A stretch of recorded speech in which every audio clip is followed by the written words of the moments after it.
JB, conforme eu prometi na quarta-feira passada, eu estou novamente com este extraordinário médico cardiologista, Dr. Sérgio Paulo Almeida Bueno de Camargo. E hoje nós vamos continuar esta conversa super importante, super interessante sobre o coração, falando de mais coisas, além das lições que ele já nos deu aqui no programa passado.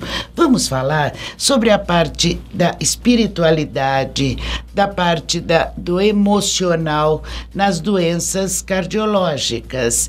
E que mais nós podemos querer aqui no programa JB do que tantos esclarecimentos que ele está nos trazendo. Sérgio Paulo, que maravilha poder continuar aqui com você, meu querido. Muito obrigado, Clara e JB, pelo convite, mais uma vez, que nos vai permitir abordar assuntos importantes para a nossa população. Perfeito. Vamos falar um pouquinho arritmia cardíaca. Eu uma vez ouvi uma amiga dizer, o médico disse que eu tenho arritmia, mas todo mundo tem. O que vem a ser arritmia cardíaca? Arritmia cardíaca, Clara, são todas variações anormais do ritmo cardíaco. Quando nós temos um susto, nós temos uma arritmia, nós temos uma taquicardia, o coração bate mais rápido. Quer dizer, a arritmia é uma terminologia que abrange diferentes situações onde o coração bate de uma maneira não usual. Perfeito. A grande maioria das vezes, essas arritmias são benignas, não trazem maior risco ao paciente com ocorrência de morte ou qualquer outro evento. E estão, na grande parte, relacionadas a aspectos emocionais. Perfeito. Outro aspecto, por exemplo, existem pessoas que são muito sensíveis a determinadas substâncias, como café, álcool, etc. Ou seja, 99% das vezes essas arritmias elas surgem de uma maneira ocasional e não merecem grande atenção por parte da cardiologia. 1% são arritmias que devem ser tratadas no sentido de prevenir eventos tais como acidente vascular cerebral, etc. Ou seja, você, telespectador, que tem o seu distúrbio de ritmo de vez em quando, não se preocupe, porque isso, em geral, está relacionado ou ao café, ou ao álcool, ou à sua tensão, ou à emoção. A emoção, um susto é válido para que surja, para que se caracterize uma arritmia? Olha, hoje, Clara, o cérebro é a última fronteira da medicina. Nós estamos arranhando a casca. Quer dizer, tanto que eu disse a um residente outro dia, falei, hoje se eu fosse escolher uma especialidade, talvez escolhesse a neurologia, porque a neurologia tem tudo a descobrir. O que nós estamos descobrindo das interações do sistema nervoso central e o sistema cardiovascular são coisas assim interessantíssimas e da maior relevância, né? A expressão maior é o que você citou, um susto, né? Um susto pode acarretar um distúrbio de ritmo. Um susto pode acarretar uma síncope. Nós temos um quadro que é a síncope neuromediada. Entendi. Aliás, no YouTube tem muito, né? Aquele noivo que no altar desmaia, aquele soldado que está perfilado e cai no meio da parada militar. Aquilo lá são interações do sistema nervoso autônomo com o sistema circulatório, o seu cardiocirculatório.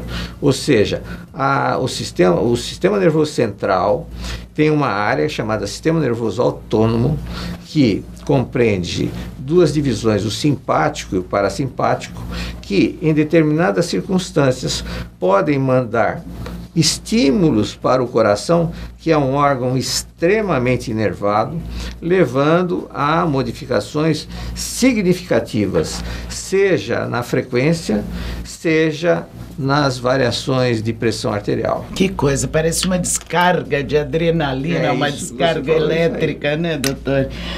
Síndrome do coração partido, que coisa engraçada. Eu ia lhe perguntar, o amor mata? Dá para morrer de amor?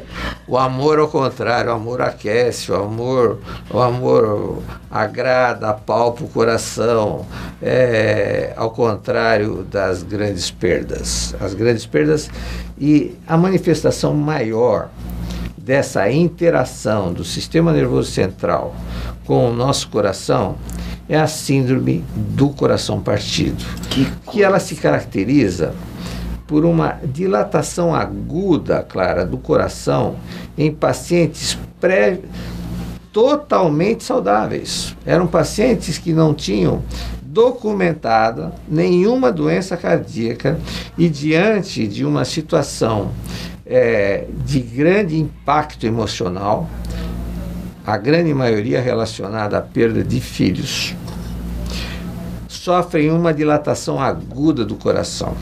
É a Broken Heart Syndrome, quer dizer, síndrome do coração partido. Ela tem uma dupla conotação, porque o coração se parte em função do quadro emocional e em função de que as fibras do coração se rompem. E o coração tem uma dilatação aguda. Que coisa grave, Sérgio Paulo. É muito grave, é uma síndrome grave e chama síndrome de Takotsubo. E essa nós estamos, a comunidade científica médica hoje estuda a síndrome de Takotsubo ou síndrome do coração partido, saber o que aconteceu. Hoje nós achamos que o cérebro, na realidade, é um grande produtor de mensageiros químicos. Sim. E alguns desses mensageiros químicos podem atuar nas fibras cardíacas, levando à ruptura dessas fibras cardíacas. 50% das pacientes, em geral, a proporção é de 3 mulheres para 1 homem. Em geral, ocorre 3 vezes mais frequente na mulher. 50% a reversão do coração, o coração depois reverte. E 50% a manutenção da dilatação cardíaca, inclusive necessitando transplante cardíaco. Que loucura. Engraçado, no programa anterior você falou que o coração da mulher é um problema, inclusive na natureza cardiológica. E você está mostrando aqui que é mesmo, né? Agora, vamos lá. E a importância da parte da espiritualidade, da parte espiritual nas doenças cardiológicas? Esse é outro ponto. Em função desses dados que foram surgindo, né, dessas interações do sistema nervoso com o nosso coração, e a principal manifestação, a síndrome de Takotsubo, foi-se criado pela Harvard, monitorado um grupo de estudos em espiritualidade e doença cardiovascular. Esse grupo de estudos foi criado a nível internacional, da qual o Brasil faz parte, da qual nós fazemos parte desse grupo, tentando equacionar quais são esses mensageiros químicos que saem do nosso cérebro e vão atuar no nosso coração. E, apesar de todos os problemas do nosso país, Clara, a cardiologia brasileira, ela é muito respeitada. Verdade. Nós temos um dia dedicado à Sociedade ao Brasileiro de Cardiologia no Congresso Europeu e no Congresso Americano. E no último Congresso Brasileiro em Porto Alegre, a questão de 2 semanas, nós lançamos a primeira diretriz internacional de espiritualidade e doenças cardiovasculares. Nossa, ou seja, a abordagem é obrigatória. Uma vez porque a cardiologia, ela trabalha através de diretrizes médicas. Sim. Que são criadas nesses congressos. Pois é, o Congresso Brasileiro de Cardiologia, o último, foi a primeira sociedade cardiológica do mundo a lançar uma diretriz sobre espiritualidade e coração. O que indica isso? Indica que todo cardiologista, a partir desta diretriz, tem obrigação de abordar esse aspecto durante uma consulta cardiológica. Com o paciente, que coisa mais bonita, gente. Exatamente. E nós temos, assim, dados muito relevantes. Por exemplo, em pacientes submetidos a cirurgia de revascularização do miocárdio. Nós pegamos grupos de agnósticos e grupos que professavam alguma religião ou participavam de algum grupo de suporte psicológico, emocional, filosófico. O índice de complicação chegou a ser 5 vezes menor nesse grupo que tinha algum suporte de natureza espiritual. Quando nós falamos, e que fique bem claro, quando nós falamos de espiritualidade, nós estamos falando senso lato, né? Não é ou seja, religião, não é religião. Exatamente, esse não é o é ponto religião. aberto. E eu ia justamente lhe perguntar o que você já respondeu. Eu ia dizer, como agir com as pessoas agnósticas que em nada acreditam, como fica, né? Nós procuramos levantar de que a atuação seja através de participação de auxílio de sociedades, que ele não fique isolado nesse aspecto. Ou que eu costumo dizer que aquela frase que muito de nós já escutaram, não se preocupe, isso é só emocional.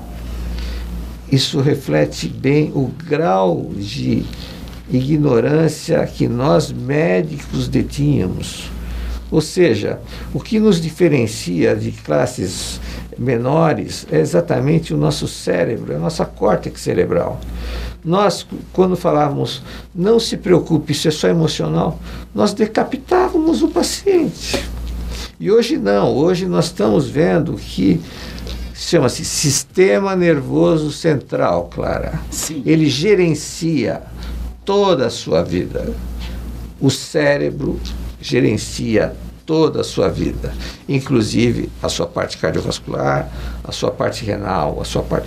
Enfim, então esse ponto é trazido agora à baila, né? Nós ficamos, assim, estarrecidos como... de que forma que o médico antigo, há 50 anos atrás, dizia, olha, não se preocupe, procure atuar mais, seja mais calmo, sem base alguma, sem base científica nenhuma.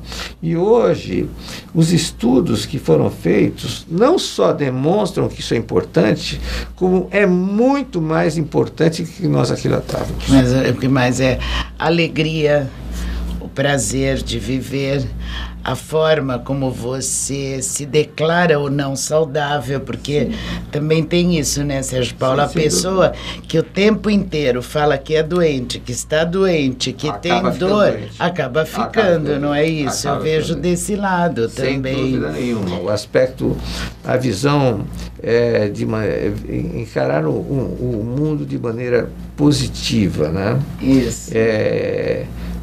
Isso é um ponto muito importante. E segundo aspecto, hoje nós somos, somos bombardeados. Aliás, o seu programa é por nós visto em casa, porque trazem coisas muito gostosas. Quando nós mudamos ali, quando você passa por um jornal... São mazelas e mais mazelas, é verdade. Então, e outra coisa, são situações das quais nós temos pouca ou nenhuma capacidade de influenciar na evolução. Verdade. Filtros, eu acho que eu costumo dizer aos meus pacientes, estabeleça filtros. É verdade. E nós daqui a pouquinho já estamos chegando ao final, mas você está falando tão bem sobre cérebro. Existe uma glândula no cérebro chamada pineal, é isso? Se eu estiver errada, por favor, me corrija, perfeito. Porque eu estou aprendendo tanto aqui hoje com você. Fala para nós da importância dessa glândula. A pineal, eu me lembro, eu entrei na Faculdade de Medicina em 1967, na Unicamp, onde tinha uma glândulazinha do tamanho de uma ervilha, localizada exatamente no centro do cérebro, onde, que naquela ocasião, para que o meu professor de neuroanatomia falou assim, essa glândula não serve para nada. Ela está no centro do cérebro, do tamanho de uma ervilha, essa glândula é fantástica. Ela, alguns autores dizem que Deus está na glândula pineal. A glândula pineal, para você ter uma ideia, Clara, ela regula a produção do cortisol. Cortisol, nós somos uma pessoa de manhã, somos outra à tarde, somos outra à noite, em função da flutuação do cortisol. E esse cortisol, ele é modulado pela glândula pineal na visualização da luz. Nossa! Através da luz, ela recebe estímulos e movimenta as outras glândulas. Ou seja, é uma glândula fantástica. Eu costumo dizer, por exemplo, a questão do jet lag, a questão do fuso horário, que você sai daqui, vai para a Europa 5 horas depois e você está com aquele... que todos nós temos um relógio dentro do nosso cérebro. E quando nós saímos de um fuso horário muito grande, por exemplo, 5 horas daqui na Europa, a maneira mais rápida de você regular o seu fuso horário, sabe qual é?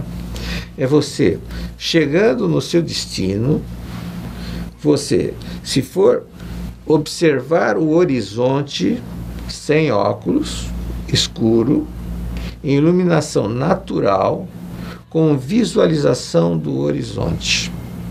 E, ao amanhecer, a mesma coisa. A angulação do Sol no zênite, veja que loucura. A angulação do Sol é que vai determinar a regulagem da pineal. Nossa Senhora! A pineal, nos pombos, o pombo, ele tem uma localização que até hoje ninguém sabe como é. Você solta um pombo distante 100 km, ele vem voando e volta para a gaiola dele. Dentro da pineal existem minérios de ferro. E no pombo, particularmente, esses minérios têm uma maior quantidade. Então, acreditamos que sejam através da localização da força de norte e sul gerada pela Terra, que influencia o pombo a achar o local de origem dele. O presidente Obama lançou um projeto BRAIN. Ele destinou 50 bilhões de dólares para estudos do cérebro. Então, tudo isso que nós estamos citando aqui advém dessas pesquisas que estão sendo feitas no sentido de conhecer um pouco mais desse órgão tão importante e tão pouco conhecido. Sim, verdade. Muito obrigada. Se Deus quiser, você voltará aqui, nos olhos do programa JB. Seja muito feliz e cada vez mais essa sua luz, essa sua sabedoria aumente. Muito obrigado. Tá, obrigada eu, querido JB. Eu acabo de conversar com o doutor Sérgio Paulo Almeida Bueno de Camargo, este magnífico cardiologista. Para você e para todos que ficaram conosco até agora, um beijo e até o próximo programa.